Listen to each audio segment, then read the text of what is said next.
நமச்சிவாய வாழ்க. நாதன் தாழ் வாழ்க. இமைப்பொழுதும் என்னெஞ்சில் நீங்காதான் தாழ்வாழ்க. உலகெங்கும் இருக்கக்கூடிய சைவ பெருமக்கள் எத்தனை பேருக்கு அன்பு கலர்ந்த சிவ வணக்கங்கள். இன்றைய நாள் இந்த வேளை உங்களுக்கு எல்லா வளமும் எல்லா நலமும் வந்து சேர சர்வலோக நாயகனாகிய சர்வேஸ்வரனாகிய சைவத்தினுடைய மூல பரம்பொருளாக முழுமுதற் தெய்வமாக விளங்கக்கூடியவனும் அண்ட சராசரங்களை எல்லாம் படைத்து காத்து அருளி உயிர்களுக்காக ஈந்தவனுமாகிய எல்லாம் வல்ல பரமேஸ்வரன் சிவபெருமான் அருள் புரிய வேண்டுமென்று அவன் திருவடிகளை பிரார்த்தித்து கொண்டு சைவ சமயம் தொடர்பான ஆன்மீக விளக்கங்களை வழங்குகின்ற இந்த சிவபாத சேகரன் சிவப்பிரகாசன் என்கின்ற இந்த சேனலிற்கு உங்கள் அத்தனை பேரையும் இருகரம் கூப்பி வரவேற்றுக் கொள்கின்றேன். இந்த காணொளியை நீங்கள் முழுமையாக பார்க்க வேண்டும். அப்பொழுதுதான் இங்கே சொல்லப்படக்கூடிய எல்லா விடயங்களும் உங்களுக்கு மிகவும் தெளிவாக விளங்கிக் கொள்ளும். அதேவேளை இந்த காணொளியை நீங்கள் கேட்டுக்கொண்டு நீங்கள் உங்களுடைய நித்திய கடமைகளை கூட செய்யலாம். எம்பெருமானுடைய சிந்தனைகள் அவனுடைய சிறப்புகளை கேட்பதற்கு இந்த காதுகள் புண்ணியம் செய்திருக்க வேண்டும். அவன் புகழை கேட்காத செவிகள் செவிகளே அல்ல என்று அப்பர் பெருமான் அழகாக சொல்லுவார். அவன் புகழை பாடாத வாய்கள் வாய்களே அல்ல என்றும் சொல்லுவார். அப்படிப்பட்ட சிவபெருமானுடைய சிறப்பினையும் புகழையும் சொல்லுவதற்கு நான் புண்ணியம் செய்திருக்க வேண்டும். அதே போல அதனை கேட்பதற்கும் நீங்கள் புண்ணியம் செய்திருக்க வேண்டும். அந்த வகையிலே உலகில் தோன்றிய எல்லா சமயங்களிலும் சனாதன தர்மம் என்ற சிறப்பான வழங்கப்படுவது எங்களுடைய சைவ சமயத்திற்கு மட்டுமே ஆகும். அதாவது எக்காலத்திற்கும் பொருத்தமான சமயம் என்ற பொருளிலே இந்த சனாதன தர்மம் என்ற பெயர் வழங்கப்படுகிறது. மற்றைய சமயங்களெல்லாம் யாரால் எப்போது எங்கே தோற்றுவிக்கப்பட்டது என்ற வரலாற்றை கொண்டிருக்க, அந்த வரலாறே இல்லாமல் எப்போது எங்கே யாரால் தோற்றுவிக்கப்பட்டது என்ற ஆதியே இல்லாத பெருஞ்சமயமாக விளங்குவது எங்களுடைய சைவ சமயமாகும். சைவம் சிவனோடு சம்பந்தமாகுதல், சைவம் தனையறிந்தே சிவம் சாறுதல் என்று சொல்லிற்கமைய, சிவம் என்பது எப்பொழுது தோற்றம் பெற்றதோ அப்பொழுதே சைவத்தினுடைய உட்கூறுகள் யாவும் தோற்றம் பெற்றன என்பதை அறிஞர்கள் சொல்லுகிறார்கள். அந்த வகையில் சிவபெருமான் ஆதியும் அந்தமும் இல்லாதவன். அவனை மாணிக்க வாசகர் அழகாக போக்கும் வரவும் புணர்வுமிலா புண்ணியனே என்று திருவாசகத்திலே எடுத்துச் சொல்வார். அவன் இறப்பெற்றவன் பிறப்பெற்றவன் என்ற செய்தியை மணிவாசகர் தெளிவாக தருகிறார். அதே போல திருவம்பாவை பாடல்களிலே ஆதியும் அந்தமுமில்லா அரும்பெரும் ஜோதியை யாம்பாட கேட்டேயும் என்று இந்த பெருமான் ஆதியும் அந்தமும் இல்லாதவன் பெருஞ்சோதி வடிவானவன் என்பதை உணர்த்துகிறார். பிரம்மா விஷ்ணுவாலே கூட அறிய முடியாத பெரும் பரம்பொருளாக விளங்குவர் எங்களுடைய சைவத்தினுடைய முழுமுதற் தெய்வமாக விளங்குகின்ற சிவபெருமான். இந்த சிவபெருமானுடைய சிறப்புகளை சொல்லுவதற்கு என்னுடைய வாழ்நாள் போதாது, அதை கேட்பதற்கு உங்களுடைய வாழ்நாள் போதாது. அவன் சிறப்புகளை சொல்லாத வாயே இல்லை, அவன் சிறப்புகளை கேட்காத செவிகளே இல்லை என்று திருநாவுக்கரசர் மிகவும் சிறப்பாக எடுத்து பாடுகிறார். எனவே அவருடைய சிவபெருமானுடைய பெருமையையும் புகழையும் சொல்வதற்கு அடியேனுக்கு எம்பெருமான் அருள் பாலித்துள்ளார். அதே போல அவன் பெருமையை புகழை கேட்பதற்கு உங்களுக்கும் அருள் பாலித்துள்ளார். உங்கள் வாழ்விலே ஏற்படக்கூடிய எல்லா சஞ்சலங்களும் நீங்கி எல்லா துன்பங்களும் நீங்கி மங்களம் உண்டாகவும் எல்லா நலங்களும் வளங்களும் வந்து சேரவும் எம்பெருமான் திருவருள் புரிவார். அதற்கு அவனுடைய பெருமையையும் புகழையும் எண்ணி எப்பொழுதும் அவன் சிந்தனையோடு சிவசிந்தனையோடு எங்கள் அன்றாட காரியங்களை நாங்கள் செய்து வர எல்லா துன்பங்களும் நீங்கும். சிவசிவ என்கிலர் தீவினையாளர் சிவசிவ என்றிட தீவினை மாளும் என்று திருமூலர் மிக அழகாக எடுத்துச் சொல்லுகிறார். தீவினைகள் செய்பவர்கள் சிவநாமத்தை உச்சரிக்க மாட்டார்கள், அச்சத்தினாலே அந்த நாமத்தை உச்சரிக்க மாட்டார்கள். ஆனால் அந்த சிவசிவ என்ற நாமத்தை உச்சரித்தவுடன் நாங்கள் செய்த அத்தனை தீவினைகளும் எங்களை விட்டு சென்றுவிடும், நாங்கள் தேவர் என்ற நிலைக்கு வந்துவிடுவோம் என்று அழகாக திருமூலர் பெருமான் எடுத்து இயம்புகிறார். அந்த வகையிலே எல்லாம் வல்ல பெரம்பொருளான சிவபெருமானின் சிறப்புகளையும் அவனுடைய பெருமைகளையும் நாங்கள் அறிந்து கொள்கிறோம். சிவபெருமானுடைய அருளை பெறுவது என்பது அவனுடைய கருணையையும் ஆசீர்வாதத்தையும் பெறுவது. சிவபெருமானுடைய அருள் என்பது பெரும் சமுத்திரம் போன்றது. சமுத்திரத்தினுடைய ஆழத்தை கூட அறிந்து விடலாம், சமுத்திரத்தினுடைய நீரை கூட அளந்து விடலாம். சமுத்திரத்திலே இருக்கின்ற நீரை கூட எமக்கு ஒருவேளை தாகம் எடுத்து அதற்கு அந்த நீர்தான் வழி என்று சொன்னால் அந்த நீரை கூட ஒருவாறு பருகிவிடலாம். ஆனால் சிவபெருமானுடைய அருளை அறிவது என்பதோ அதை அடைவது என்பதோ அவ்வளவு சுலபமானது அல்ல. அவன் அருள் இத்தகையதுதான், அது இன்ன வடிவிலேதான் எமக்கு வந்து சேரும் என்பதை கூட நாங்கள் உணர்ந்து கொள்ள முடியாது, அறிந்து கொள்ள முடியாது. அவன் அருளாலே அவன்தாள் வணங்கி என்று மாணிக்கவாசகர் சொன்னதைப் போல அவன் அருளை பெற வேண்டுமாக இருந்தாலும் அதற்கு அவன் அருள் புரிய வேண்டும்.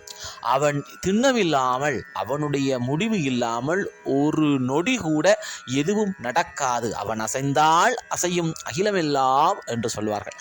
அந்த அளவிற்கு எம்பெருமானுடைய திருவருளை பெறுவதற்கும் அவனுடைய எண்ணம் இருக்க வேண்டும். அவன் நினைக்க வேண்டும் யார் தன்னை வழிபட வேண்டும், யார் தன்னிடத்திலே வர வேண்டும், யார் தன்னுடைய அருளை பெற வேண்டும், யார் எதை செய்ய வேண்டும் என்பதை அவன் நினைக்க வேண்டும். அவனுடைய நினைப்பு இல்லாமல் எதுவுமே நடக்காது. அப்படிப்பட்ட பரம்பொருளாக இருக்கக்கூடியவன் இந்த சிவபெருமான். இந்த சிவபெருமானை வழிபடுவதற்கு, அவனை மனதிலே எண்ணுவதற்கு, அவனை பற்றி ஒரு கணம் சிந்திப்பதற்கு, அவனுடைய நாமங்களை சொல்வதற்கு நாங்கள் எத்தனையோ கோடி பிறவிகளிலே புண்ணியம் செய்திருக்க வேண்டும். அந்த புண்ணியம்தான் இன்று இந்த கணம் அவனை பற்றி பேச வைக்கின்றது, அவனை பற்றி எண்ண வைக்கின்றது. இப்படிப்பட்ட சிவபெருமானுடைய அருளை பெறுவது எளிது அல்ல என்று சொன்னாலும் உண்மையான பக்தி யாரிடத்தில் இருக்கிறதோ, உண்மையான உள்ளம் யாரிடத்தில் இருக்கிறதோ, உறுதியான உள்ளம் யாரிடத்தில் இருக்கிறதோ அவருக்கு எம்பெருமானுடைய திருவருள் வந்து சேரும். எங்களுக்கெல்லாம் மார்க்கண்டேயருடைய கதை தெரியும்.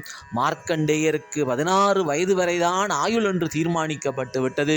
விதியை யாராலும் மாற்ற முடியாது, தர்மதேவனுடைய கணக்கிலிருந்து யாராலும் தப்ப முடியாது என்பது நியதி.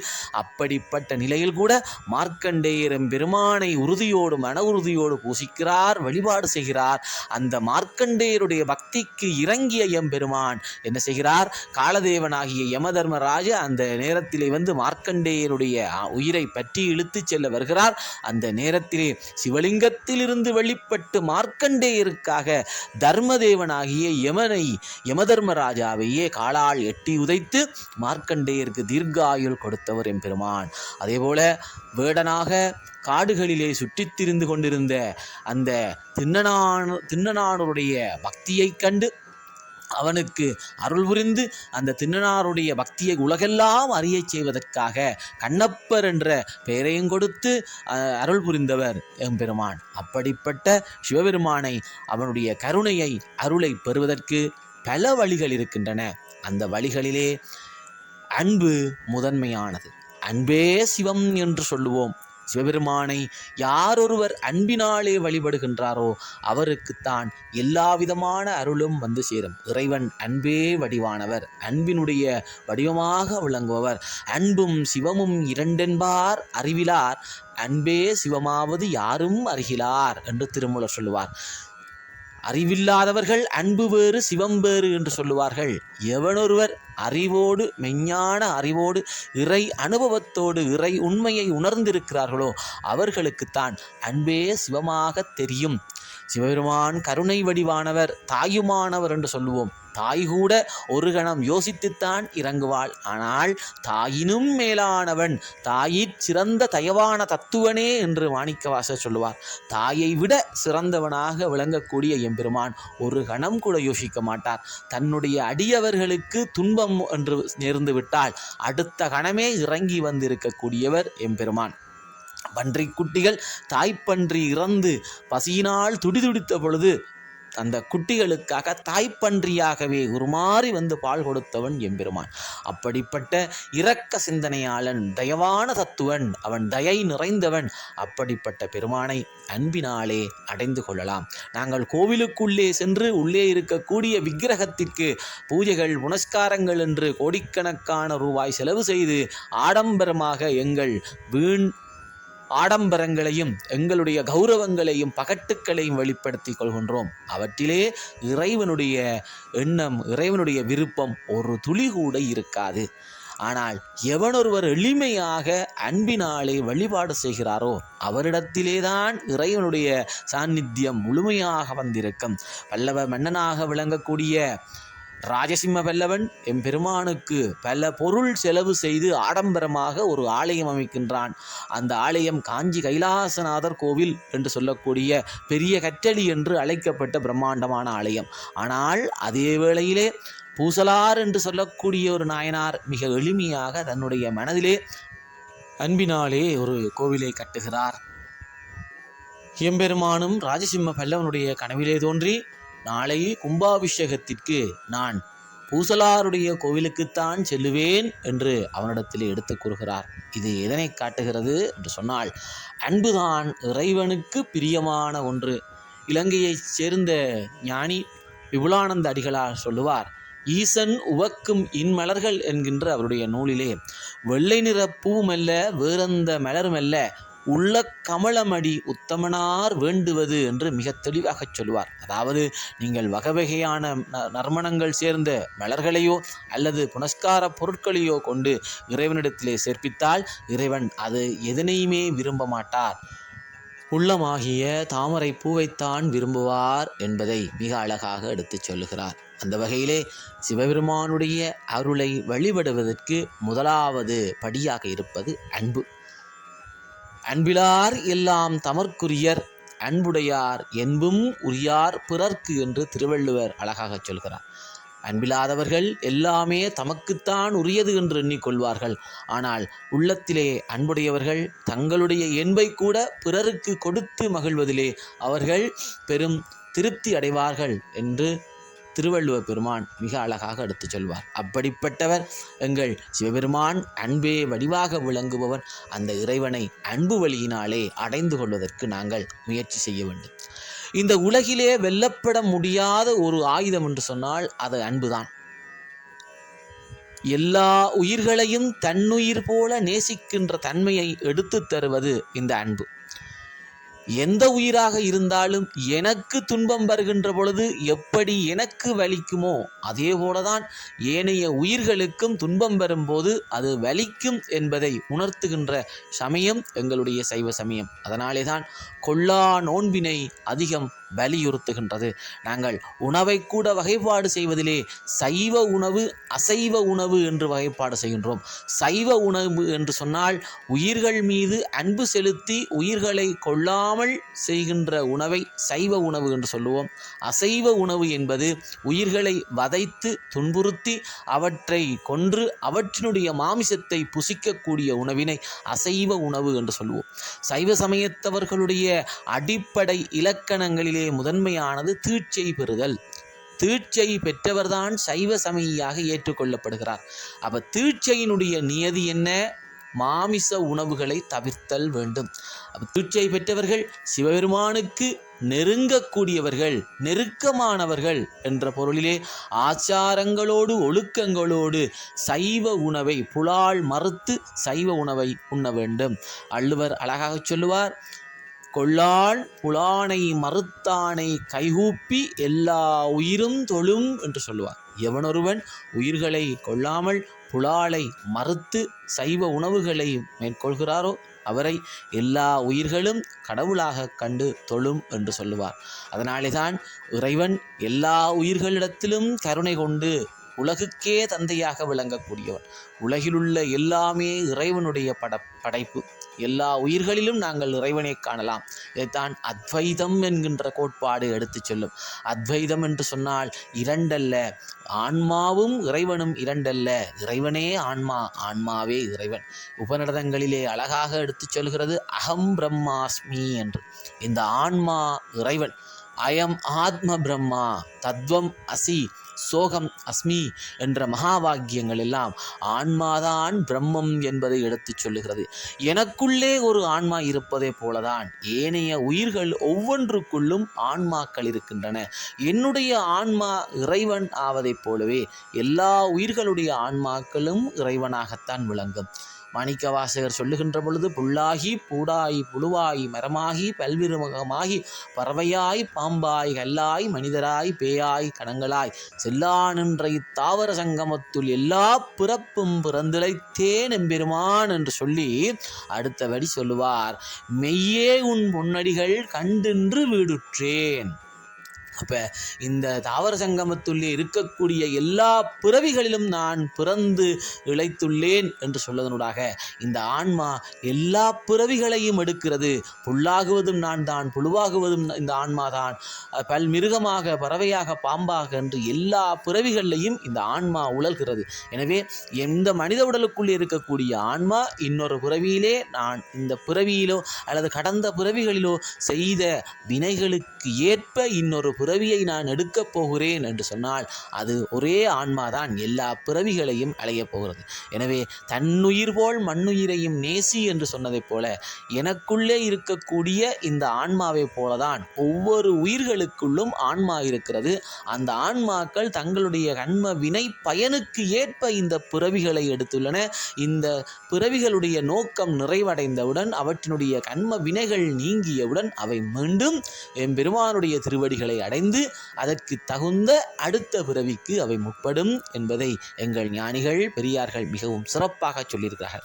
எனவே இப்படிப்பட்ட புண்ணிய நோக்கிலே பிறந்து உழல்கின்ற நாங்கள், கண்மங்களை அனுபவிப்பதற்காக பிறவி எடுத்த நாங்கள் மேலும் தீய கண்மங்களை செய்யக்கூடாது. அதன் பொருட்டுதான் பிற உயிர்களை துன்புறுத்தி அவற்றினுடைய மாமிசத்தை நாங்கள் உண்டு புசிக்கக்கூடாது. எங்களுடைய சுகத்திற்காக, எங்களுடைய நன்மைக்காக, எங்களுடைய சுவைக்காக நாங்கள் பிற உயிர்களை துன்புறுத்துகிறோம் என்பதைத்தான் சைவம் மிகவும் வன்மையாக கண்டிக்கின்றது. எனவேதான் சைவ வாழ்வு என்பது பிற உயிர்களை துன்புறுத்தாமல் வாழ்வது. இந்த பிற உயிர்களை துன்புறுத்தாமல் வாழ்வது என்பது அன்பிற்பாலது. அன்பு எவருடைய உள்ளத்திலே அன்பு பூரணமாக இருக்கிறதோ அவர் பிற உயிர்களுக்கு தீங்கு எண்ணமாட்டார் என்று சொல்லுவார். எங்களுடைய பிள்ளைகளுக்கு, எங்களுடைய குழந்தைகளுக்கு, எங்களுடைய உறவினர்களுக்கு, எங்களுடைய நண்பர்களுக்கு ஏதேனும் துன்பம் வந்துவிட்டால் நாங்கள் துடிதுடித்து போய் விடுகின்றோம். எங்களுடைய கையோ காலோ வெட்டப்படுகின்ற பொழுது நாங்கள் துடிதுடித்து போய்விடுகிறோம் அல்லவா? அதே போலதான் நாங்கள் பிற உயிர்களை துன்புறுத்துகின்ற பொழுது இறைவன் துடிதுடித்து போவான். ஏனென்றால் எல்லா உயிர்களும், எல்லா படைப்பும் இறைவனுடையது. எல்லாமே அவனுடைய குழந்தைகள். அவனுடைய குழந்தைகளை நாங்கள் அழிக்கின்ற பொழுது அவன் துடிதுடித்து போவான். எனவே அவனுடைய சாபமும் அவனுடைய தண்டனையும் நிச்சயமாக நமக்கு உண்டாகும் என்பதை சைவம் வலியுறுத்துகின்றது. அதனாலேதான் அன்பாலே அமைந்த உலகு, இந்த உலகினை அன்பு என்கின்ற ஆயுதத்தினால் தான் வெல்ல வேண்டுமே தவிர நாங்கள் ஆசை, அகங்காரம், ஆணவம், பொறாமை, வஞ்சகம், சூது இப்படியான ஆயுதங்களாலே நாங்கள் உலகினை வெல்லுவது என்பது மிகவும் பாவமான செயல் என்று எங்கள் பெரியோர்கள் ஞானிகள் எடுத்து எம்புகிறார்கள். ஈசன் எறும்புக்கு கூட படியளக்கக்கூடியவன். அவனுடைய படைப்பு பாரபட்சம் இல்லாதது, வேறுபாடு இல்லாதது. எறும்பும் அவனுக்கு ஒன்றுதான், மிக பெரும் யானையும் ஒன்றுதான். எறும்பு முதல் யானை வரை அத்தனை படைப்புகளுக்கும் அவற்றுக்கு தேவையான அளவு அவன் அருள் செய்வான். பொதுவாக ஒரு யானைக்கு பசி என்று சொன்னால் ஒரு கரும்பு காடே தேவை. ஆனால் ஒரு எறும்புக்கு அந்த கரும்பிலிருந்து விழுகின்ற ஒரு துண்டு சக்கை போதுமானது என்று சொல்லுவார்கள் அல்லவா? அப்படி அவனுடைய படைப்பிலே அவற்றுக்கு எவை தேவையோ அவை எல்லாவற்றையும் உரிய முறையிலே பகிர்ந்து கொடுத்து அவை வாழ்வதற்கென்று அமைத்து கொடுத்தவன் இறைவன். எறும்பிற்கு கூட இதயம் படைத்தவன் இறைவன். அப்படிப்பட்ட இந்த இறைவனுடைய படைப்பிலே நாங்கள் அவற்றை போற்ற வேண்டும், மதிக்க வேண்டும். எந்த காரணமும் இல்லாமல் பிற உயிர்களை வதைக்கக்கூடாது, துன்பம் செய்யக்கூடாது என்பதை எங்களுடைய சமயம் தெளிவாக எடுத்து எம்புகிறது. பாருங்கள், மான் மழு ஏந்தி இருப்பான். பெருமானுடைய கைகளிலே மான் இருக்கும், அவனுடைய கழுத்திலே நாகம், கொடிய நஞ்சை கக்கக்கூடிய நாகமானது அவனுடைய கழுத்திலே சுருண்டு ஆபரணமாக இருக்கிறது. அப்படிப்பட்டவன் எம்பெருமான். மதம் கொண்டவர்களை, உக்கிரம் கொண்டவர்களை, ஆணவம் கொண்டவர்களை அவன் அழிப்பான் என்பதை அடையாளப்படுத்ததான் மத கரி உரி போர்த்து இருக்கின்றான். மதம் கொண்ட யானையை உரித்து அதனுடைய தோலை போர்வையாக போர்த்தி கொண்டவன், ஆணவம் கொண்ட புலியினை உரித்து அதன் தோலை ஆடையாக அணிந்து கொண்டவன். இங்கு இந்த யானை புலி என்பது எங்களுடைய ஆன்மாக்களுடைய அடையாளம். ஆணவம் கொண்ட ஆன்மாக்கள், ஆக்ரோஷம் கொண்ட ஆன்மாக்கள், தன்னை உணராத ஆன்மாக்கள், உண்மையை உணராத ஆன்மாக்கள், இப்படிப்பட்ட ஆன்மாக்களை அவன் வதைப்பான், வதம் செய்வான், அவற்றிற்கு மேலும் துன்பங்களை கொடுப்பான் என்பதை அவனுடைய திருவருள் செயல்கள் எங்களுக்கு உணர்த்துகின்றன. இறைவனுடைய துன்பங்கள், இறைவனுடைய சோதனைகள் என்பது எங்களை பக்குவப்படுத்துவதற்காக இறைவன் செய்கின்ற செயல்கள். எப்படி ஒரு வைரக்கல் நிலத்திலே இருக்கின்ற பொழுது பெறுமதியற்ற ஒரு கல்லாக, சாதாரண பார்வைக்கு வெறும் கூழாங்கல்லாக தென்படுகின்றதோ, அதை எடுத்து அந்த நகை வேலை செய்பவர் பட்டை தீட்டி அதனுடைய பெறுமதியை அதிகரிக்கின்றாரோ, எப்படி ஒரு பொன்கட்டியை, நிலத்திலே கிடக்கக்கூடிய அழுக்கு படிந்த பொன்கட்டியை எடுத்து பொன் தாதுக்களை சேர்த்து அதை கட்டியாக்கி அதை பளபளப்பான ஆபரணங்களாக பொற்கொள்ளர்கள் செய்கிறார்களோ, அதே போலதான் ஒரு ஆன்மா அதனுடைய ஆணவத்திலிருந்து அதனை விடுவித்து அதற்கு ஞானத்தை புகட்டுவதற்காக, அந்த ஆன்மாவை பக்குவப்படுத்துவதற்காக, அடுத்த படிநிலைகளிலே அதனை தயார் செய்வதற்காக எம்பெருமான் பல சோதனைகளை கொடுப்பான். இந்த சோதனைகள் எல்லாம் எம்மை பக்குவப்படுத்துவதற்கு, எம்மை நல்வழிப்படுத்துவதற்கு, எம்மை தனக்கு அருகிலே கொண்டு வருவதற்கான இறைவனுடைய செயல்கள் என்பதை யார் உணர்ந்து கொள்கிறார்களோ அவர்கள்தான் இந்த சோதனைகளை தாண்டி அவற்றை படிக்கற்களாக்கி, இந்த தடைக்கற்களை எல்லாம் படிக்கற்களாக்கி எம்பெருமானை நோக்கி செல்லக்கூடியவர்கள். இந்த சோதனைகளை கண்டு துவண்டு விடுபவர்கள், இந்த சோதனைகளை கண்டு கவலைப்படுபவர்கள், இந்த சோதனைகளை கண்டு அச்சப்படுபவர்கள் என்ன செய்கிறார்கள்? அவனிலிருந்து தூரம் சென்று விடுகிறார்கள். அதாவது சிறுநெறிகளின் பக்கம் போய் சேர்ந்து விடுகிறார்கள். அவை இன்னும் பெருமானை விட்டு தூரச் செல்லுமே தவிர ஒருபோதும் அவனுக்கு அருகிலே எடுத்து வருவதில்லை. பரீட்சையிலே சித்தியடைகின்ற ஒருவன் அடுத்த படிநிலைக்கு செல்கின்றான். தோல்வி அடைபவன் மீண்டும் முயற்சி செய்து சித்தியடைவான். இன்னொரு வகை என்ன செய்கின்றான்? தோல்வி அடைந்தவுடன் பரீட்சையும் வேண்டாம், பாடமும் வேண்டாம் என்று விட்டுவிட்டு அவன் வீதியிலே திரிகிறான் அல்லவா? அப்படி வீதியிலே திரிபவனுக்கு மேல்நிலை கிடைப்பதில்லை. பரீட்சையை கண்டு பயப்படாமல் அதனை துணிவோடு எதிர்கொண்டு எதிர்நீச்சல் அடித்து மறு கரையை அடைபவன் என்ன செய்கிறான்? உயர்வடைந்து சித்தியடைந்து பல துறைகளிலே நின்று சாதிக்கின்றான். அப்படித்தான் இறைவனுடைய இந்த சோதனைகள். அன்பே வடிவான இறைவன் ஒருபோதும் எம்மளை தீய வழிக்கு அழைத்து செல்ல மாட்டான். எங்களை உணர்த்துவதற்காக, எங்களை பக்குவப்படுத்துவதற்காக சங்கினை சுடச்சுட வெண்மை தரும் என்று சொல்வார்கள். அட்டாளும் பால் சுவையிற்குன்றாத அளதளவாய் நட்டாளும் நண்பல்லரே கெட்டாலும் மென்மக்களே சுட்டாலும் வெண்மை தரும் என்று வெண்பா சொல்வதைப் போல இந்த பாலை எவ்வளவுதான் நாங்கள் காய்ச்சினாலும் அந்த பாலுடைய சுவை மாறாது. அதேபோல நண்பர்கள், நல்ல நண்பர்களாக இருக்கக்கூடியவர்கள் எவ்வளவு தீங்கு வந்தாலும், எவ்வளவு துன்பம் வந்தாலும் எங்களை விட்டு நீங்க மாட்டார்கள். அதேபோல மேன்மக்களாக சொல்லக்கூடியவர்கள், உயர்குடியிலே பிறந்தவர்கள் எவ்வளவு துன்பம் வந்தாலும், எவ்வளவு இழிவான நிலை வந்தாலும் தங்களுடைய அந்த உயர்குடி என்கின்ற அந்த பண்பிலிருந்து மாற மாட்டார்கள். அதே போலதான் சங்கு சுட வெண்மை தந்து கொண்டே இருக்கும் என்று இந்த பாடலில் மிக அழகாக எடுத்து பாடியதை போல இறைவன் அந்த ஆன்மாக்களை பக்குவப்படுத்துவதற்காகத்தான் இந்த சோதனைகளை தருகின்றான். இந்த சோதனைகளை எல்லாம் இறைவன் நம்மீது கொண்ட அன்பின் பாலது. நாமும் உயிர்கள் மீது அன்பு செலுத்த வேண்டும், இறைவன் மீது அன்பு செலுத்த வேண்டும். அன்பு ஒன்றே உலகை வெல்வதற்கான வழி. அதனாலே தான் அன்பே சிவம் என்று திருமூலர் அழகாக எடுத்து கூறுகிறார். அன்பு வழியினால் அந்த பெருமானை வழிபட்டு அவன் அருளை பெற்றுக்கொள்வதற்கு எல்லாம் வல்ல பரமேஸ்வரனுடைய அருள் எல்லோருக்கும் இருக்க வேண்டும் என்று கேட்டுக்கொண்டு மற்றும் ஒரு காணொளியிலே இன்னும் ஒரு சிறப்பினை பற்றி பேசுவோம். அன்பே சிவம். திருச்சிற்றம்பலம்.